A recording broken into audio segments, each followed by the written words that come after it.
तर जय भीम, नमो बुद्धाय मित्रांनो.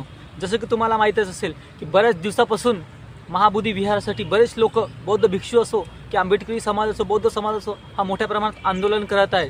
याच्याच पडसाद महाराष्ट्रातील नागपूरच्या संविधान चौकात देखील उमटलेली आहे. इथेच आंबेडकरी आणि बौद्ध आणि भिक्षू लोकांनी सुद्धा मोठ्या प्रमाणात जन आंदोलन केलेलं आहे. कशासाठी? तर महाबोधी जे महाविहार आहे ते मुक्तीसाठी, ते ब्राह्मणाच्या, मनुवादी ब्राह्मणाच्या ताब्यातून बौद्धांना मिळावं याकरिता. यातच आम्ही बऱ्याच लोकांच्या प्रतिक्रिया तिथे जाणून घेतलेल्या आहेत. यातच यश गोरखळे यांनी देखील आपली भूमिका मांडलेली आहे. ती भूमिका नेमकी काय ते जरा तुम्ही बघा, त्यानंतर आपण याची पुढील चर्चा करू. यश गोरखळे सर देखील उपस्थित आहे. आपण त्यांच्याकडून देखील त्यांची प्रतिक्रिया जाणून घेऊ. सर, आज जो महाबोधी विहारासाठी इथे लोक जमलेले आहेत त्याबद्दल तुमचं मत काय आहे? तुम्हाला सर्वांना माहीत आहे की परमपूज्य बाबासाहेब आंबेडकरांनी भारताचं संविधान लिहिलं. त्याच्यामध्ये आर्टिकल 28मध्ये सर्व धर्माला, त्यांना मानणाऱ्या लोकांना त्यांचा धर्माचा प्रसार हे करण्याचा त्यांना संविधानिक अधिकार आहे. आणि बाबासाहेब आंबेडकरांनी रिप्रेझेंटेशन हे लिहून गेलेलं आहे. म्हणजे जर एका चर्चमध्ये जसं ते फादरी असतात, एक ईसाई असतात, जे तिथे त्यांचा धर्माचा प्रचार करतात.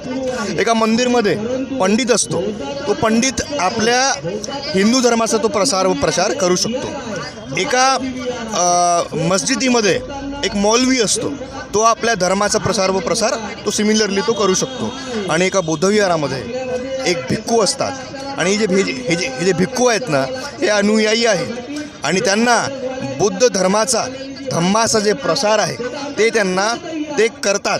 पण तुम्ही आज बघाल जे BT ॲक्ट 1949 बिहारमध्ये जे महाबुद्ध विहार आहे, त्याच्यामध्ये हे मनुस्मृतीला मांडणारे जे लोक आहेत, हे मनुवादला जे मांडणारे लोक आहेत, तिथे आज ते राज करत आहेत. त्यांचं हे असं मत आहे की गौतम बुद्ध जे आहेत ते विष्णूचे अवतार आहे. आणि तिथे सिमिलरली जसं ते हिंदू देवी देवताचं जसं ते पूजा करतात, तिथे ते पूजा पहाट करत आहे.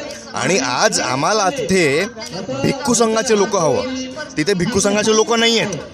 तिथे एवढ्या वर्षापासून आम्ही रिटही टाकली, आम्ही PIL टाकली, आम्ही कोर्टामध्ये पण गेलो, तरीसुद्धा आम्हाला आजपर्यंत न्याय मिळालेला नाही आहे. तुम्हाला माहीत आहे की कशा प्रकारे ब्राह्मणवादी लोकांनी आपल्या बहुजनांवर किती अत्याचार केला. आणि त्याच्यापासून मुक्ती आम्हाला परमपूज्य बाबासाहेब आंबेडकरांनी 1956ला दिलेली होती नागपूरला.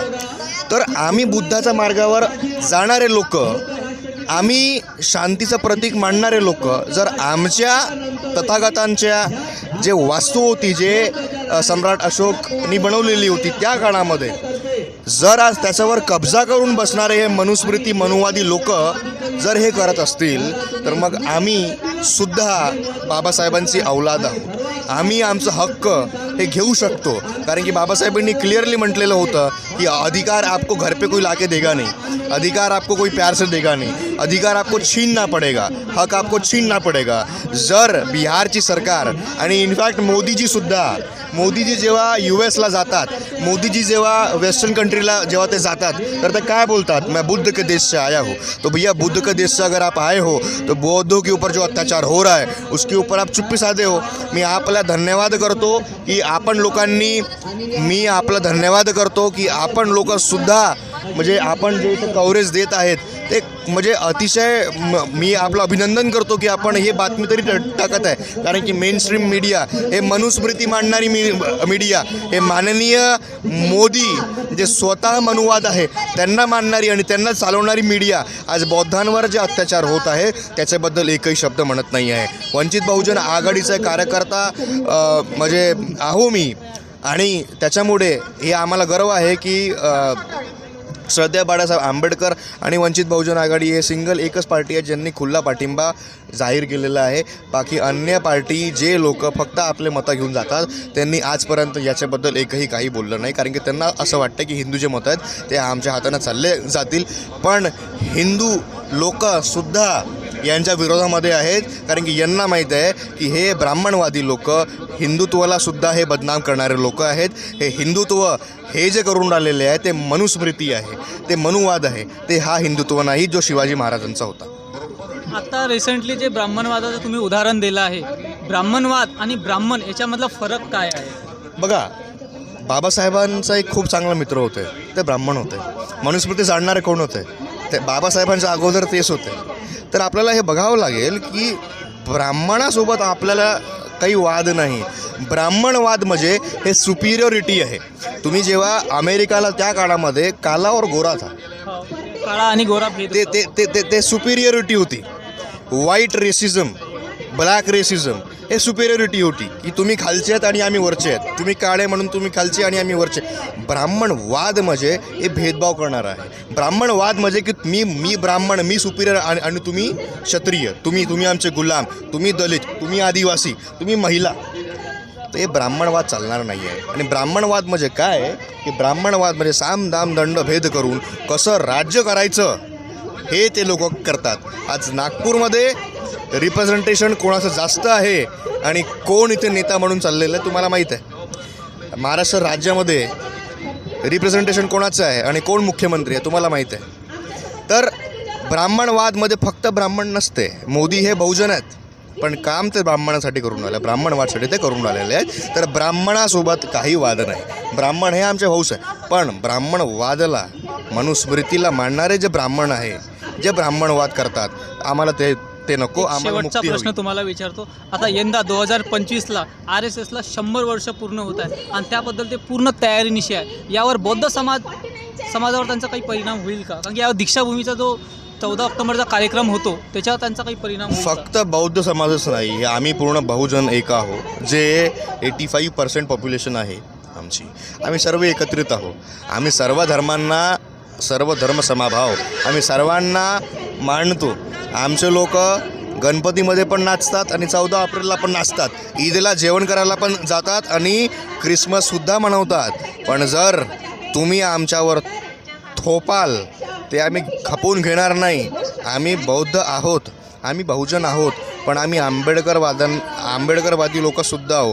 आम्ही रेबेल करू शकतो, हे तुम्हाला चांगल्याला माहीत आहे. इतिहास गवाह है कि भीमा कोरेगांव में क्या हुआ था और बाबा साहेब ने कैसे संविधान लिखा और तुम्हारे पिछवाड़े पे लात मार के तुमको इस देश से पूरा आपका जो राज चल रहा था वो भी आपको कम कर दिया. बस एक ही वो चीज़ आहे की बहुजनांना आता एकत्रित व्हावं लागेल आणि बहुजनांना त्यांचं जे रिप्रेझेंटेशन आहे, त्यांचा जो इतिहास आहे, तुम्ही कोणत्या धर्माचे असो, पण तुम्ही जेव्हा बहुजन आहे तर तुम्हाला तुमचं रिझर्वेशन, तुम्हाला तुमचं कॉन्स्टिट्यूशन, तुम्हाला तुमचा धर्म, तुम्हाला तुमचा इतिहास हे जपवावं लागेल आणि ते जपण्यासाठी तुम्हाला संविधान हे वाचवावं लागेल. हेच मी म्हणतो. धन्यवाद. तर अशा पद्धतीने आपण यश गौरकडे सरांची देखील प्रतिक्रिया जाणून घेतलेली आहे. इथे आणखीन बरेच लोक आहेत, त्यांची देखील आपण थोडे करत त्यांची प्रतिक्रिया जाणून घेऊ. कारण आज महाबोधी जे विहार आहे ते मुक्त झालंच पाहिजे अशी तर लोकांची मागणी आहे. कारण ही बौद्धांची सरोवर आहेत, ज्या ठिकाणी भगवान बुद्धाला ज्ञानप्राप्ती झाली, जिथून भगवान बुद्धांनी पुऱ्या जगाला शांतीचा संदेश दिला, ती जागा आज ह्या मनुवादी ब्राह्मणांच्या कब्जात गेलेली आहे, ताब्यात गेलेली आहे मित्रांनो. तर मित्रांनो, ज्या ठिकाणी, ज्या बोधगयेला, ज्या पिंपळ वृक्षाखाली तथागत भगवान बुद्धांनी ज्ञानप्राप्ती केलं, आज तेच ठिकाण ह्या मनुवादी ब्राह्मणांच्या हातामध्ये आहे. असे अनेक ठिकाण आहेत जे बौद्धांचे स्थळं ह्या मनुवादी ब्राह्मणांच्या हातात आहे. त्यांनी तिथे, मी तुम्हाला मागच्या अनेक व्हिडिओमधून दाखवण्याचा प्रयत्न केलेला आहे मित्रांनो, की तिथे खूप वाईट अवस्था आहे बौद्ध स्थळांची. त्याला ट्रान्सलेट करून, त्याला तोडून मोडून हिंदू देवी देवतांची रूपं देण्यात आलेली आहे. तथागत भगवान बुद्धाला वेगवेगळ्या मार्गाने हडपण्याचा प्रयत्न ह्या मनुवादी ब्राह्मणांनी केला आहे. पुष्पमित्र शुंभानंतर ही प्रक्रिया चालू झालेली आहे.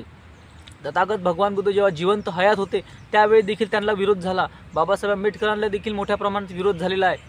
आणि आता बघा, महाबोधी विहार हे फार मोठ्या प्रमाणात संकटात सापडलेलं आहे. तर आंबेडकरी अनुयायांनी जागे होण्याची वेळ आलेली आहे मित्रांनो. तर आंबेडकरी समाज असो, बौद्ध समाज असो, भिक्षू लोकांनी देखील आज मोठ्या प्रमाणात जागृत व्हा, एकत्र या आणि महाबोधी विहारासाठी जल आंदोलन करा. सरकार याकडे दुर्लक्ष करत आहे हे दिसून पडते. कारण तिथे 8 ते 9 दिवसाच्या वर कालावधी झालेला आहे. बौद्ध भिक्षू तिथे मूर्छित पडलेले, अर्थात बेहोश झालेले आहेत, उपोषणावर आहे. तर ह्या घटनेला तुम्ही काय म्हणता मित्रांनो, हे आम्हाला कमेंट बॉक्स नक्की सांगा. आणि जर तुम्ही आमच्या चॅनलवर नवीन असाल तर आम्हाला लाईक करा, शेअर करा आणि सबस्क्राईब करा आणि आमच्या स्वतंत्र पत्रकारितेला मनोबळ द्या. जय भीम, नमो बुद्धाय.